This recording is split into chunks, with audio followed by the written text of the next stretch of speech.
Ons staan vandag stil by 'n interessante woord, redekavel. Redekavel.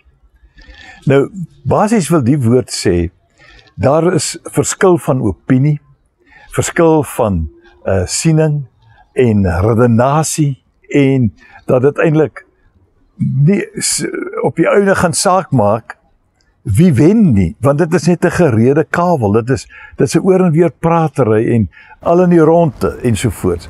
En ons kry so 'n voorval in Handelinge 18 vers 15. Kom ons kyk hoe dit hanteer moet word.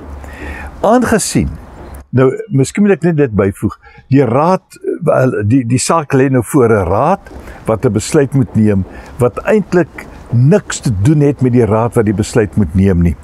Maar hulle, die Jode, die mense wat toe nou die probleem het gevoel, hierdie raad moet besluit. Maar nou kom die uitspraak, die antwoord kom. Dit is 'n gerede kavel oor woorde en name en julle eie wet.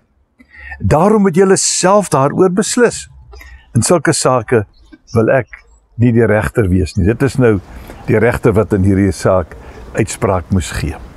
So, 'n gerede kavel. Ons het al baie gerede kavel. Sommer net oor allerlei dinge. Jy weet, ek wil nie eens probeer om 'n paar voorbeelde te noem nie. Daar is genoeg hiervan in die godsdiens, in die kerk, in ander terreine van die lewe, oral waar ons onsself bevind. En die eintlike uitdaging waarmee ons te doen het, is dat te midde van al hierdie dinge ons 'n verantwoordelikheid het. Wat ons moet doen, is om verhoudinge te waardeer, verhoudinge in 'n goeie stand te hou, en te sorg dat ons nie met 'n gerede kavel allerhande posisies inneem, en op die ou einde van goeie vriende vyande maak nie, net omdat ons gerede kavel het. Daar is soveel opinies in die politiek, in die godsdiens, in besigheid, ekonomie ensovoorts, dat ons maklik by 'n gerede kavel betrokke kan raak. Iemand het eendag gesê, 'n mens kan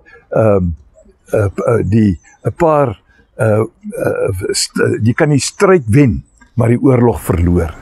Dikwels verloor ons die eintlike doel waarop dit aankom, omdat ons gerede kavel het oor allerhande dinge.